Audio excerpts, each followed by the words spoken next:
ये हमारा चावल का छिलका है जिसको हम राइस हस्क बोलते हैं। अब हमने मशीन स्टार्ट कर दी है और हम आपको बता रहे हैं कि हमने किस तरह से माल डालना है और ये किस तरह से आपका माल निकलेगा। 8 से 12% वाला मॉइस्चर वाला मटेरियल डाला, जिसको हमारे हीटर्स इंस्टेंटली ड्राई कर रहे हैं, 0% मॉइस्चर में लेके आ रहे हैं। और जो आपको ये स्मोक दिख रहा है, जो मॉइस्चर उड़ा, ये उसी चीज़ का धुआं है। जो फिनिश प्रोडक्ट है, जब हम इसको जलाएंगे तो ये स्मोकलेस होगा। किसी एग्रीकल्चर वेस्ट से बायोकोल में कन्वर्ट करके आम कोयले का रिप्लेसमेंट बनाना। तो मीन्स हम एक हिस्ट्री बनती हुई देख रहे हैं। हाँ जी। जो कि फ्यूचर बदलने वाली है। बिल्कुल बिल्कुल सर, बिल्कुल हार्ड है। इतना हार्ड मटेरियल है बिल्कुल, ये। बिल्कुल। इसको अगर हम जलाते हैं, हाँ जी, तो कोयले जितनी हीट प्रोड्यूस करेगा, लेकिन स्मोक प्रोड्यूस नहीं करेगा। स्मोकलेस। इसको ग्रेन मॉइस्चर मीटर बोलते हैं। इससे आप किसी भी मटेरियल का मॉइस्चर चेक कर सकते हो। ये दुनिया की पहली मशीन है जिसमें बनता है बायोकोल विद द होल। कोई भी बिजनेस अगर हम करते हैं, हम मान के चलते हैं कि उसके अंदर मिनिमम 15 से 20% अगर मार्जिन आपको मिलता है, तो एक अच्छा बिजनेस माना जाता है जी। और इसके अंदर आप 40% से ज्यादा का मार्जिन निकाल के दे रहे हैं। बहुत ही बढ़िया, बहुत ही बढ़िया। अब ये बायोकोल बन रहा है, छोटी मोटी चीज नहीं है बायोकोल बनाना। बिल्कुल। अगर वही मशीन मैंने छोटे रूप में बना दी, उससे हमारी टेंडेंसी और बढ़ गई और हमारी मशीन सस्ती बन गई। बिल्कुल, मतलब कॉस्ट इफेक्टिव भी और प्रोडक्ट भी उससे बेटर। बिल्कुल। तो ये तो बहुत बढ़िया इन्वेंशन हो गया। जी जी जी जी। Very good. कैसे ये यूनिक मशीन है? सर, ये हम किसी भी एग्रीकल्चर वेस्ट से हम इसको कोयले में कन्वर्ट कर सकते हैं, जिसको हम वाइट कोल बोलते हैं, बायोकोल, जो कि इको फ्रेंडली है और पोल्यूशन फ्री है और अच्छी हीट वाला है। ओके। कंप्रेशन इतना ज़्यादा है कि it will work like a coal और रिप्लेसमेंट ऑफ कोल।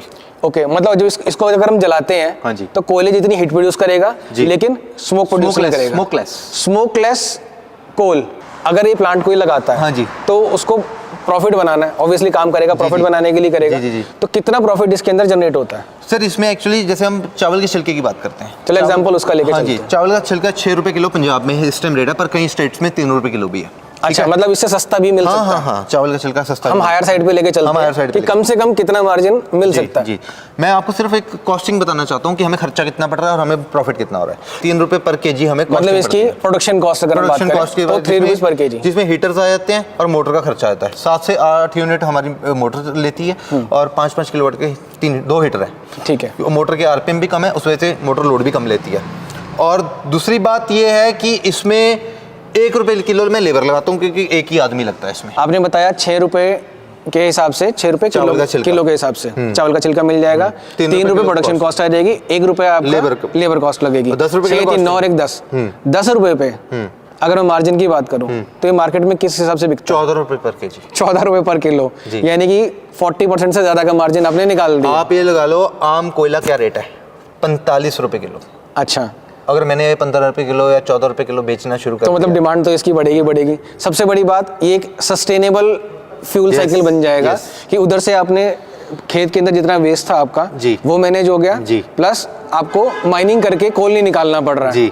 आप बायोकोल से ही इंडस्ट्री के अंदर उसको सप्लाई दे रहे हैं। बिल्कुल सर। किसी भी एग्रीकल्चर वेस्ट, किसी भी वेस्ट से, चाहे आपका गन्ने की मैली हो, लकड़ी का पाउडर हो, चावल का छिलका हो और गोबर हो, कोई भी चीज़ जो ड्राई फॉर्म में हमारे लिए, हमारे जो इन्वायरमेंट में या जो इन्वायरमेंट को पोल्यूट करती है, वेस्टेज में पड़ी है सूखी फॉर्म में, और उसको हम कन्वर्ट कर सकते हैं बायोकोल में। नॉर्मल जो ब्रिकेट मार्केट में आती थी, जी जी जी, तो क्या ये उससे बेटर है?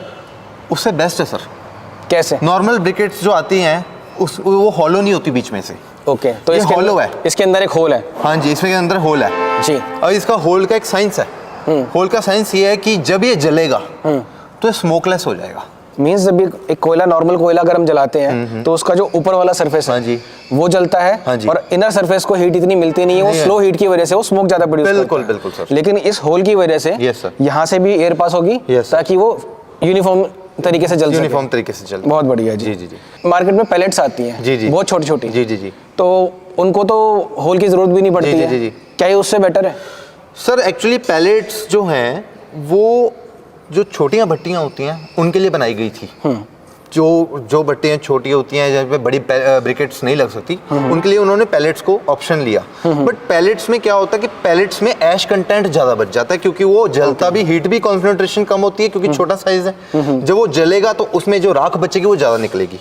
अच्छा, तो अगर हम उन पैलेट्स की जगह सपोज ईंट का भट्ठा है, जी, दूसरी और इंडस्ट्री है जहाँ वो पैलेट्स यूज होती हैं, जी। क्या हम ये वाली ब्रिकेट वहाँ यूज कर सकते हैं? बिल्कुल यूज कर सकते हैं। हमने इसमें 2 साइजेस बनाए हैं। 50 mm का ये साइज है जो आपके हाथ में, एक 70 mm का साइज है जो आपके सामने है। ओके, अच्छा, आपने इसको लेमिनेट कर रखा है? हाँ जी, हाँ जी। जितने भी बड़े कमर्शियल एरियाज हैं, बॉयलर्स हैं, इंडस्ट्रियल के जो बॉयलर्स हैं या ईंट के भट्टे हैं और होटलों के तंदूर हैं जहाँ पे बड़ा कोयला लगता था, वहाँ पे तो हम ये साइज लगाते हैं। पर जैसे आपने पैलेट के ऑप्शन बताई, जहाँ पे जिनकी भट्टियाँ छोटी हैं, वो इनके छोटे छोटे पीसेस करके पैलेट्स का रिप्लेसमेंट में ये लगा सकते हैं 50 mm की। अच्छा, तो इसको तोड़ना क्या आसान है? वेट तो इसका काफी ज्यादा लग रहा है, स्ट्रॉन्ग भी अच्छा लग रहा है। सर, ये एग्रीकल्चर वेस्ट को ऊपर की लेयर को गर्म करके इतना हार्ड बना दिया है कि ये एक कोयले की फॉर्म ले ली है इसने, और हीटिंग पावर इसकी बढ़ जाएगी। तो इसको अगर हम कंपेयर करें, एक गो कास्ट है, हाँ जी, हमारी पुराने वीडियो में हमने हाँ बताया था हाँ जी, हाँ जी। कि एक गो कास्ट मशीन है हमारी, हाँ जी, हाँ जी। ठीक है ना? हाँ जी। तो उस गो कास्ट मशीन में से निकलती है गोबर से बनी हुई लकड़ी, हाँ जी। और ये जो लकड़ी है, लकड़ी का या कोयला का है, हाँ जी, इसको, हाँ जी। तो दोनों में क्या डिफरेंस आ जाता है? सर, अगर हम गो कास्ट की बात करते हैं, गो कास्ट हमने एक चीज बनाई थी जो हमने उपले का रिप्लेसमेंट बनाया था जी। हमने उसको रॉड शेप दे दी और वो धार्मिक जगहों के लिए कामयाब है। बट जब हम कमर्शियल जगह की बात करते हैं, इंडस्ट्रियल यूज करते हैं, तो वहाँ पे हीट बहुत मैटर करती है and they want the replacement of coal. Generally अभी लोग लकड़ी के बजाय कोल का रिप्लेसमेंट चाहिए, तो ये आपका कोल का रिप्लेसमेंट है। पहले हम लकड़ी बनाते थे, आज हम कोयला बना रहे हैं।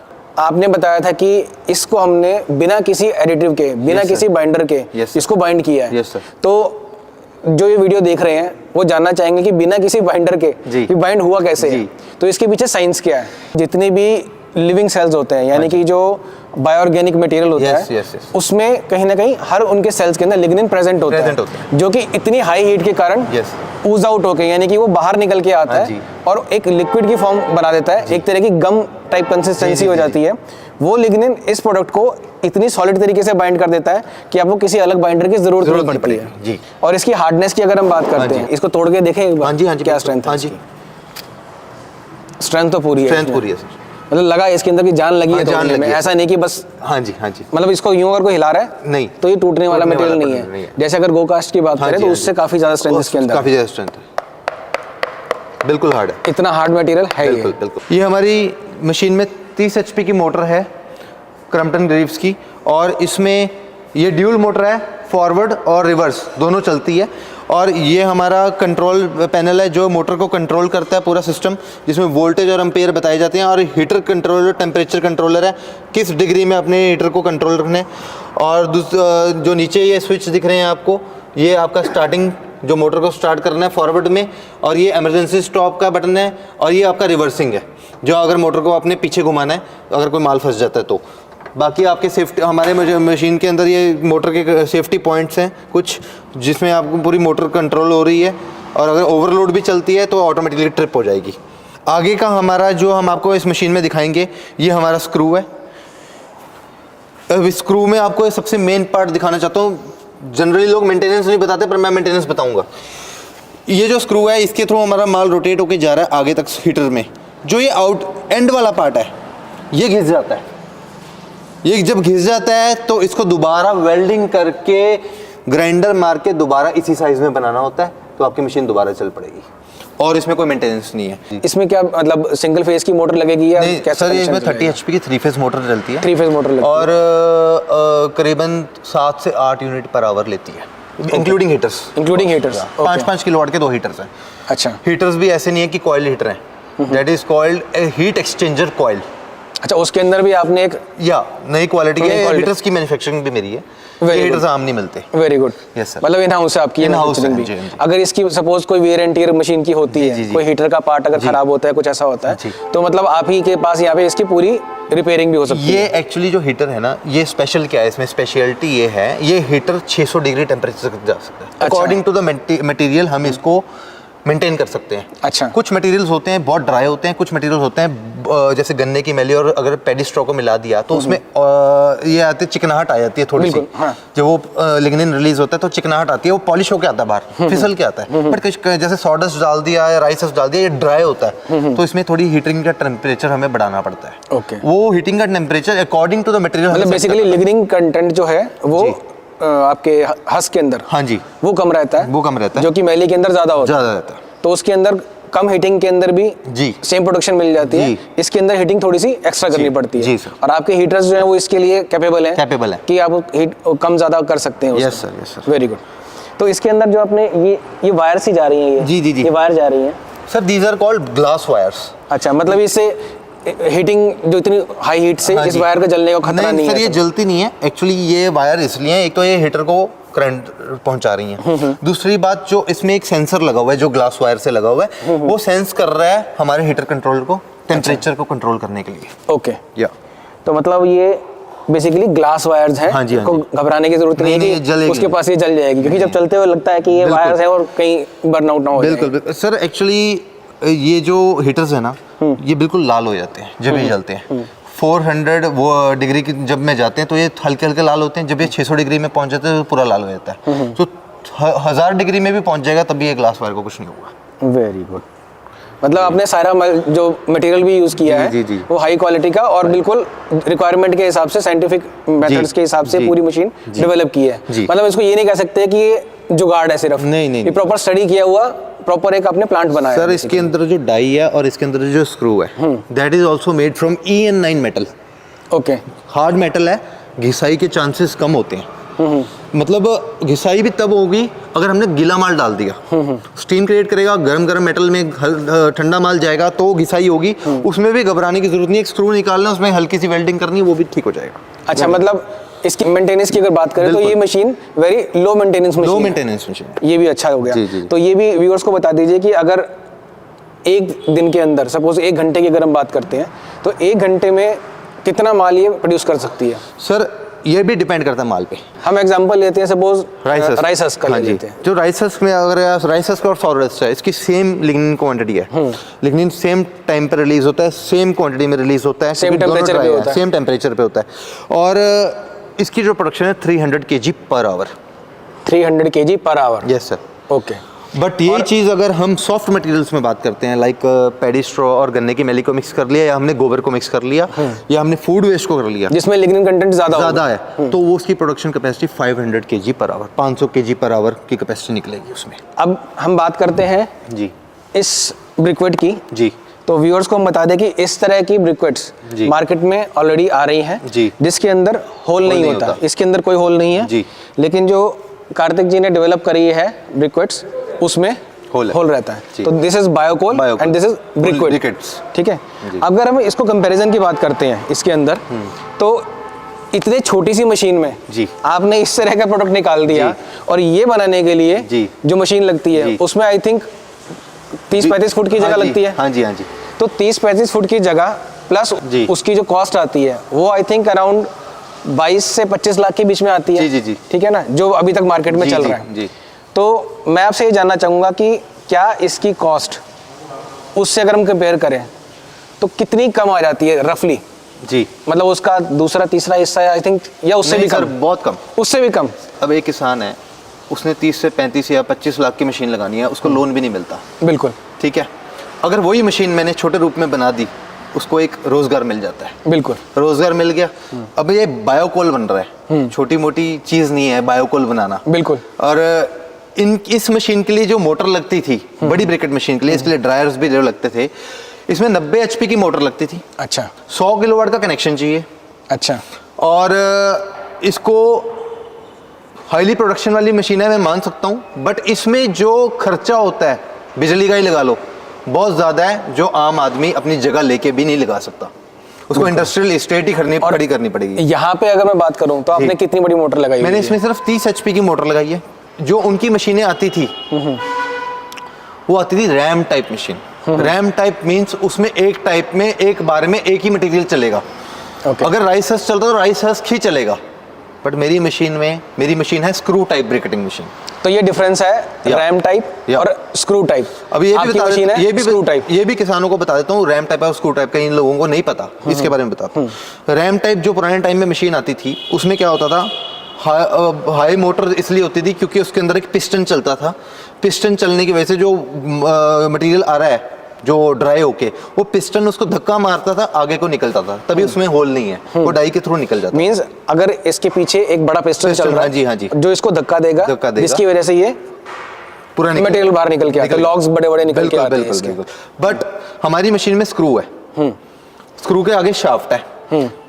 अब स्क्रू के आगे शाफ्ट होने की वजह से हमने स्टीम को बाहर निकलने की जगह भी दे दी, बिल्कुल ठीक है, और उसकी वजह से होल भी आ गया, तो उससे हमारी टेंडेंसी और बढ़ गई और हमारी मशीन सस्ती बन गई। बिल्कुल, मतलब कॉस्ट इफेक्टिव भी और प्रोडक्ट भी उससे बेटर। बिल्कुल, तो ये तो बहुत बढ़िया इन्वेंशन हो गया। जी जी जी जी। Very good. तो कार्तिक जी अब ये बताइए कि कौन कौन से ऐसे मटेरियल हैं जो हम इस मशीन के अंदर डाल के आपका ये जो ब्रिक्वेट है इस टाइप की या ब्लैक कोल जो बोले, ब्लैक कोल कैसे प्रोड्यूस कर सकते हैं? सर एक्चुअली इसमें मटेरियल की तो बेशुमार है हमारे पास ऑप्शंस। अच्छा, ऑप्शंस ये है कि गोबर से लेकर कोई भी एग्रीकल्चर वेस्ट तक, चावल का छिलका, गन्ने की मैली, पैडी स्ट्रॉ जो कि पंजाब में बहुत ज़्यादा है, और लकड़ी का पाउडर सॉडस्ट, और अपना एनिमल वेस्ट, काऊ डंग हो गया, पोल्ट्री वेस्ट हो गया, और अपनी मतलब कोई भी ऑर्गेनिक मटेरियल, कोई भी ऑर्गेनिक मटेरियल जो वेस्ट मटेरियल है उसको आप कन्वर्ट करके बायोकोल बना सकते हैं। बस इसमें एक शर्त है, शर्त ये है कि जो भी मटेरियल हो उसका साइज 3 mm से लेकर 6 mm तक होना चाहिए। यानी कि अगर मैं इसकी मटेरियल की बात करूं, ये भी 4 mm है। ओके, ये भी 4 mm। तो ये हमारा क्या है, ये चीज हस्क है, राइस हस्क है नहीं? तो ये राइस हस्क है जी। तो इस राइस हस्क का जो साइज है वो 4 mm का है जी, और आपका जो फीडिंग होना चाहिए इसके लिए मटेरियल की वो 3 से 6 mm 3 से 6 mm नहीं, 3 से नीचे वाला भी हो सकता है, बट हमारा जो बेसिकली कहने का मतलब है कि 3 से नीचे वाला, जैसे पाउडर फॉर्म में ये पड़ा है अपना सॉडस्ट, सॉडस्ट एक प्लाई वाला होता है, एक बड़े आरे वाला होता है, वो मोटा होता है, एक पतला होता है। अगर पतला ज्यादा पाउडर फॉर्म में होगा, कोई भी मटेरियल हुआ, तो उसमें हाई लोड लगेगा मोटर का, और अगर हमने थोड़ा मोटा मटेरियल डाल दिया तो मोटर का लोड थोड़ा कम लगेगा, बस कहने का मतलब। ओके ओके, बहुत बढ़िया। और इसका जो मैं देख रहा हूँ बहुत ड्राई है ये। जी जी। तो क्या इसको ड्राई, क्या इसका पैरामीटर है ड्राइनेस का? सर एक्चुअली जब हम कोई भी मटेरियल लेके आते हैं, मान लो अब आपके सामने ये मटेरियल पड़ा है, आप कहोगे ये ड्राई है, but this is not dry. इसमें काफ़ी कॉम्प्लिकेशंस होती हैं कहीं, क्योंकि अपने एनवायरनमेंट में कोई भी मटेरियल पड़ा है, जैसे खुले में पड़ा है, कोई भी मटेरियल पड़ा है, इसमें 20 to 25% मॉइस्चर होता है। हाँ, वो सराउंडिंग एरिया हमारे एनवायरनमेंट में। बट हमें जो मटेरियल इस मशीन में डालने के लिए चाहिए, दैट इज 8 to 12% मॉइस्चर। अब ये 8 to 12% मॉइस्चर अचीव कैसे करेंगे? इसके साथ हमने एक ड्राई एडिशन किया। वैसे तो जनरली लोगों को, काफ़ी लोगों को ड्राई मटेरियल मिल जाता है, गर्मियों के टाइम में दिक्कत नहीं आती, बट अब जैसे आजकल का मौसम है, सर्दियों का मौसम है, हमें एक बैकअप में एक ड्रायर लेना पड़ेगा। ओके। वो ड्रायर हम इसी फ्यूल से जलाएंगे जो हमारा ये कोयला निकला। मतलब यही जो आपने यहाँ बायोकोल बनाया जी, अलग से उसको एनर्जी देने की जरूरत नहीं है, इलेक्ट्रिसिटी सप्लाई की जरूरत नहीं है, नहीं, और इसी बायोकोल से आपका ये ड्रायर भी चल जाएगा। ड्रायर भी चल जाएगा। अब मैं उसमें ऑप्शंस बताता हूँ क्या क्या है। अब हम ये बायोकोल भी चला सकते हैं, उसमें हम उसमें हीटर्स भी लगा सकते हैं अगर इलेक्ट्रिसिटी अच्छी है हमारे पास, और हम उसमें गैस चूल्हा भी लगा सकते हैं। ओके। वैसे बेस्ट पार्ट तो ये है कि बेस्ट पार्ट है जो भी इसकी वेस्टेज आ रही है, छोटे टुकड़े आ रहे हैं, उन्हीं से आप जला के और प्रोडक्शन ले सकते हैं। Yes yes yes. और वैसे भी आपने बताया कि स्मोकलेस है, हाँ जी, तो उसमें कोई पॉल्यूशन भी होने वाला नहीं है। बिल्कुल बिल्कुल। तो बहुत और 25% वाले मॉइस्चर को अगर हम ड्रायर में डालते हैं, it takes around 15 to 20 minutes. कई लोगों के मन में ये सवाल आ रहा होगा कि हम मॉइस्चर को कैसे चेक कर सकते हैं किसी भी मटेरियल में। ये हमारा अमेज़ॉन से लाया गया एक मॉइस्चर मीटर है, जिसको ग्रेन मॉइस्चर मीटर बोलते हैं। इससे आप किसी भी मटेरियल का मॉइस्चर चेक कर सकते हो। जैसे कि अभी मैंने चावल का छिलका लाया, मैं चावल के छिलके को मैंने इसके साथ ये रॉड मिलती है, ये रॉड को मैं इसके अंदर डालूंगा तो ये बता देगा कि मेरा मॉइस्चर 18.5% है अभी इस टाइम पर। ये अभी अपना मटेरियल चलने लायक नहीं है मशीन में, क्योंकि हमें चाहिए 8 से 12% या 0%। बट अगर यही मटेरियल हमने इस मशीन ड्रायर के थ्रू निकाला तो आपका यही मटेरियल, अब हम इसको चेक करते हैं तो ये आ जाता है 0% मॉइस्चर में। बट ये 0% मॉइस्चर हमने ड्रायर के बाद निकला है, पर जब तक ये माल आप मशीन में डालोगे अपने हवा में इतना मॉइस्चर तो होगा कि उसको 5% में ले आएगा और आपका माल बनने लायक हो जाएगा विद गुड फिनिशिंग। एक आपने मुझे, जब हम डिस्कस कर रहे थे तो आपने बताया कि गोबर को हम डायरेक्टली ड्रायर के अंदर नहीं डाल सकते हैं। हाँ जी। उसके लिए आपने क्या अरेंजमेंट किया हुआ है? सपोज फ्रेश गाय का गोबर या भैंस का गोबर इकट्ठा होकर हम ट्रॉली मंगवाते हैं, उसके अंदर मॉइस्चर कंटेंट ज़्यादा होता है। जी जी। तो क्या उस केस में डायरेक्टली आपके ड्रायर में ही जाएगा मटेरियल या कुछ और भी प्रोसेस लगेगा? हमने लास्ट वीडियो में एक डी वाटरिंग मशीन दिखाई थी। बिल्कुल दिखाई थी जो गोबर का सॉलिड लिक्विड सेपरेट कर देती है, गोबर का पानी अलग कर देती है, चूरा अलग कर देती है। जी जी जी। वो गोबर के मॉइस्चर को 15 to 20% मॉइस्चर में लेके आएगी। फिर हम उसको ड्रायर में डालेंगे अपने, जो कि 8 to 12% मॉइस्चर में लेके आएगा। उसके बाद हम अपनी मशीन में फीड कर सकते मतलब फ्रेश गोबर अगर आता है आपके हाँ पास, जी। अगर ड्राइंग का आपके पास मतलब सोर्स है, तब भी आप रिकमेंड करेंगे कि आपको मशीन वो लेनी हाँ पड़ेगी। जी, लेनी पड़ेगी, क्योंकि पार्टिकल साइज भी छोटा करना पड़ेगा ना। जी जी।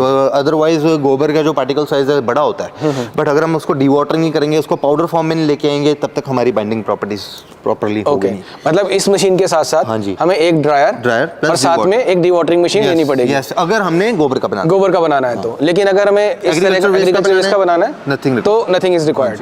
ये रोटरी ड्रायर है, ये दो तरह के डायरेक्शन में चलता है, एक क्लॉकवाइज एक एंटी क्लॉकवाइज। जब हम मटेरियल को डालते हैं, हमने मटेरियल को सुखाना है, तो ये घड़ी के सीधे चक्रों में चलेगा। अगर हमने मटेरियल को बाहर निकाला है तो ये घड़ी के उल्टे चक्रों में चलेगा। और इसमें हमने यहीं पे आप हमारी एक प्लेटफॉर्म बनाया हुआ है, जहाँ पे हमारे बायोकोल्स जलेंगे और ये ऊपर से इसको फ्लेम देगा, और ये अंदर इसके अंदर जो मटेरियल चल रहा है वो हमारा रोटेट होके सारा सूखता जाएगा। 1 HP की मोटर है जो कि इसको चलाएगी। ड्रायर की जनरली यूजेज नहीं होती इस ड्रायर की, क्योंकि कई एरियाज में हमें मटेरियल ड्राई मिल ही जाता है। गर्मियों में तो वैसे भी इसकी जरूरत नहीं पड़ने वाली है। ये मतलब एक एड ऑन कह सकते हैं। एड ऑन कह सकते हैं। अगर बारिश का मौसम है तब भी आपको प्रोडक्शन चाहिए, आप नहीं चाहते कि आपका प्रोडक्शन रुक जाए, या ज्यादा जैसे आजकल सर्दी है तो सर्दियों में प्रोडक्शन ना रुके, उसके लिए आपने ये ड्रायर बनाया। एड ऑन मतलब मैंने एक बैकअप के लिए बनाया है, ताकि अगर आपके पास कोई भी एट प्रेजेंट कोई माल आ गया और आपको उसको इंस्टेंटली ड्राई करना है तो आप कर सकते हैं। मतलब आपकी उस मशीन की ये एक तरह की एक्सेसरी होगी, कंपल्शन नहीं है। कंपल्शन नहीं है, ठीक है। एक्चुअल में जो आप बोल रहे थे कि स्मोक नहीं आता उसमें से, ये जल रहा है लेकिन इसमें स्मोक बिल्कुल भी नहीं है। मतलब इसके पास जाके आप पूरा सेक ले सकते हो। बिल्कुल सर। बट हल्का सा भी इसमें धुआं नहीं दिख रहा आपको। नहीं दिख रहा। तो ये लाइव प्रूफ है इस चीज का कि जो बायोकोल बनता है उसके अंदर कोई स्मोक प्रोड्यूस नहीं होता जलने पे, और हीट भरपूर है इसके अंदर, और इसी हीट से ये माल ड्राई भी हो जाता है। जी सर। Very good.